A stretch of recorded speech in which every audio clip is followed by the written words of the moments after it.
Welcome back to another episode of Growing Up in the Wilds of Suburbia. Today's episode is titled, They're All Gonna Laugh at You. The reason why I put that in is because that's usually, for me, that's been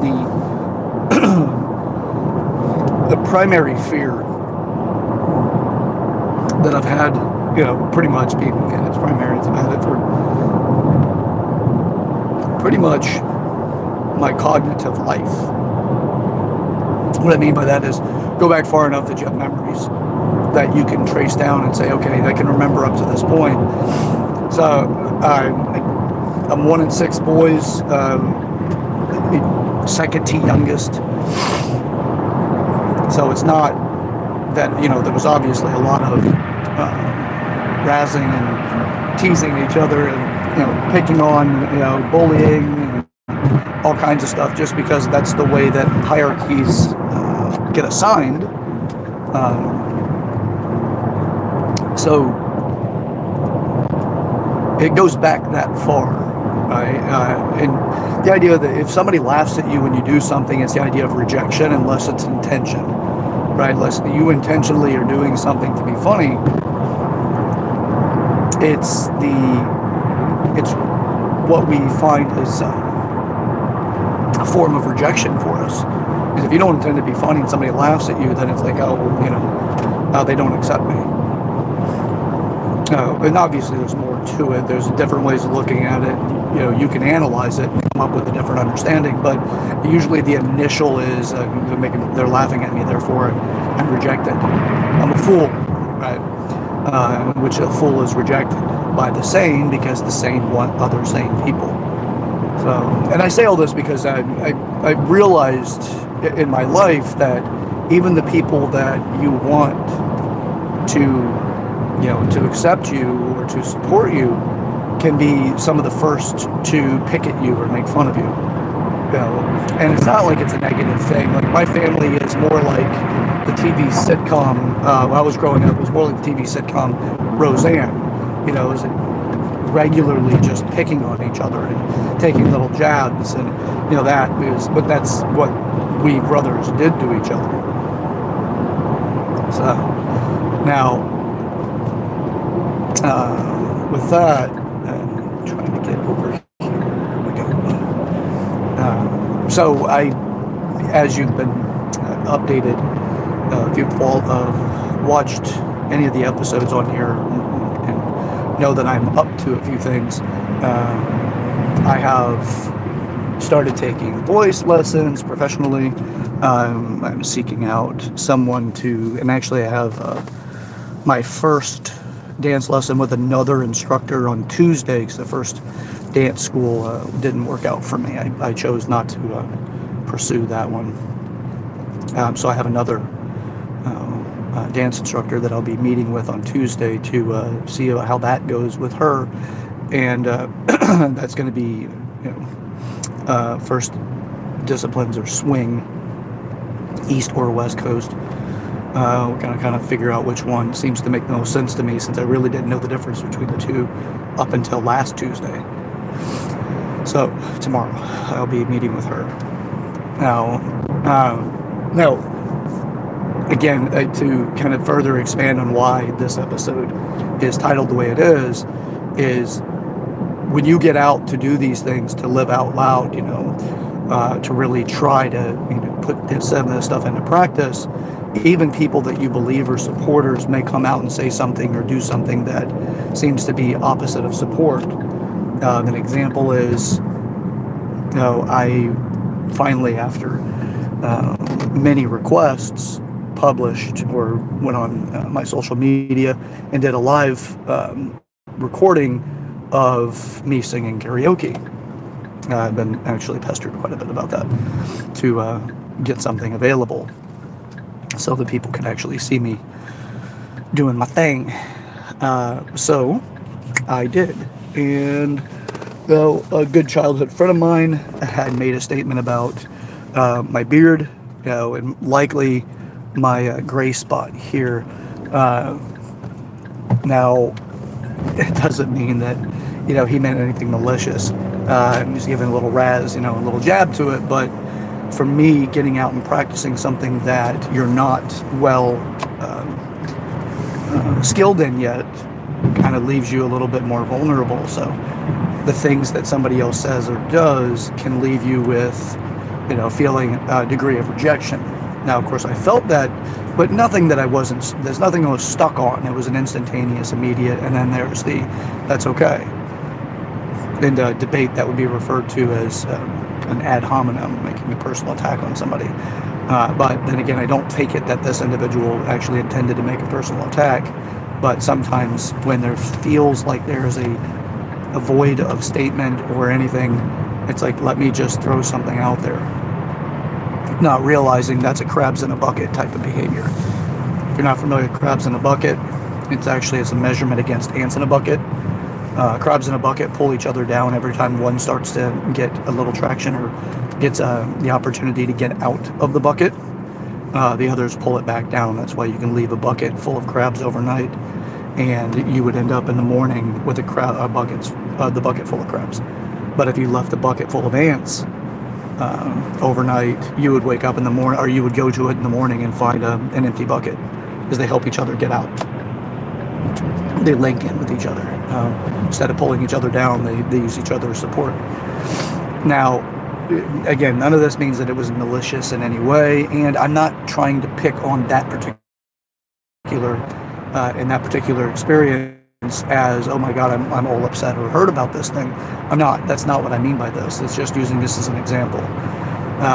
Especially if you have watched the video and you see some of the comments in the comment section, you see what I'm talking about. And then, even my brother and one of my, closer brothers had jumped in and told me that I needed to drink a little bit more before trying it. Now, this is the same brother that when I did my bodybuilding competition when I was 20, incredibly insecure and sensitive to ridicule, specifically and especially when I was 20 years old. Told me that the only thing out of my bodybuilding competition was I needed to work on my back more, and that was it. But and I didn't really have family that showed up to the competition either. Everybody kind of left me to my own thing, so I didn't really have a whole lot of support coming from my family. It's another story, and I actually believe I shared it on this channel. If not, I'll share it one day. And that's what, as I was still learning how to overcome social anxiety. So it was a big step in my social anxiety protocol to overcome it.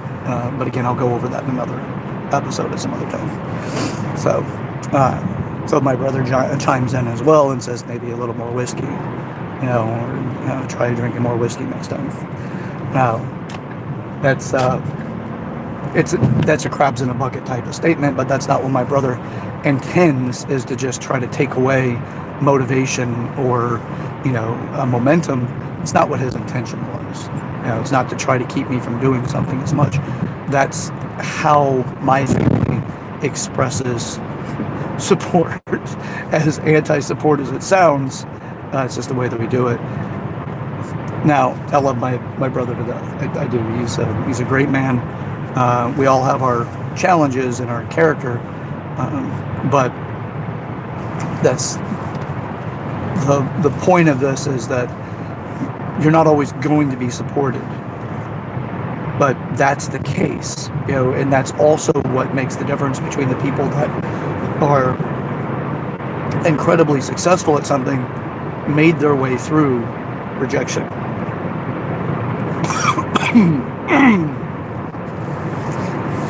And rejection comes along in many ways, for many reasons. A lot of people will intentionally try to excuse me. A lot of people will try to stop you from doing something unintentionally because you've reminded them of how they haven't accomplished much or how they've stopped on their own dreams. So don't stop. If you got to be a fool, well, everybody's a fool until they're an expert. The way practice looks at other people. Think about, no matter what the situation is. It could be, Deborah in accounting, it's her first day and she made these errors that somebody who's incredibly proficient or an expert at may look at and be like, this person's an idiot because of their concept of production and what the cost is of that particular error on them. So, Deborah's, mentor or the person she's been paired up with to make sure she does it right may have simply has to bear the burden of getting it done. And it's, it's going to put more work on Deborah's supervisor to get it done simply because there was an error, but at the end of the day, somebody has to finish it. So that means there's more labor for that person that made the statement that Deborah is an idiot. Again, as an example, it's completely fictitious, but as an example of something that happens regularly. Now, that's a pattern that usually builds up and then doesn't stop. These people are not capable. Look at them. They don't have, the it factor to be good at this, and that's not really true in a lot of instances. Some people have it innate in them, but it hasn't woke up because they haven't had the mentorship to bring it to life.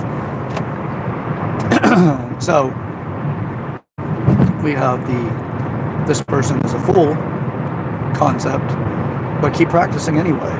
Like, yes, I am. I'm foolish for believing your position as the reason for me to stop doing this. So keep practicing. Practice until you're an expert. That's not that hard to do, really. You just have to continue to do something until you get better at it. I've had two professional singing lessons at this point. But I felt amazingly more confident and significantly more confident in my singing and karaoke. Just simply because I've had someone listen to me that's a professional and then also give me guidance and direction. I absolutely love, singing karaoke. I actually just love singing. It's a fun pastime for me, and it's another area of insecurity that I intend to overcome, and I am overcoming. The same as social anxiety, just go at it. So I'm not worried about looking like a fool as much as I am more concerned with becoming really good at it, becoming an expert at it. So that's more of that passion pushes me through the ridicule. Little jabs here and there. There's another example is, just again, having fun with somebody, but if you don't put it into context, the person understands it. So let's say you feel the calling to say or do something yourself. There's another person that's been incredibly supportive on my physical journey that stated that she used to like the song until I sang it. Not really what was implied. She really liked that song. It's her favorite song. And then I wrote back until I sang it, and she's like, yes, and with a little goofy face or whatever. Now, for the insecurities that make somebody want to build up and say, well, I'm not doing this, I'm not going to do this. Excuse me. A little something in the throat. So, just be aware that people will be a crab in a bucket even if they're not really trying to be. They may not be trying to intentionally stop you.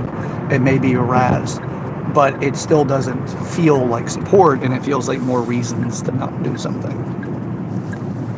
And if you call them out on it, what happens is, usually, I was just making a joke, man, because they don't realize, consciously they don't understand the degree of anti-support that can actually create for you. So, again, mine is just an example that's recent, and it's thought through to an extent that is more of the mechanics to thinking, so that hopefully this does give you some support whenever you are practicing something. You should look like a fool in the beginning because you're not good at it. You are a fool at it, but that's okay. You've become a fool, and then eventually you become an expert. So keep practicing no matter what. So until next time, again, this is Sir Chad Everett Brochures. I am your host, and growing up on the, or growing up in the wilds of suburbia. I'm at my appointment, so I got to go. Catch you guys next time. Don't forget to subscribe, like the video, and share it with people in your life. It's a great way to actually get people to start a conversation with you, or you to start it with them. So until then.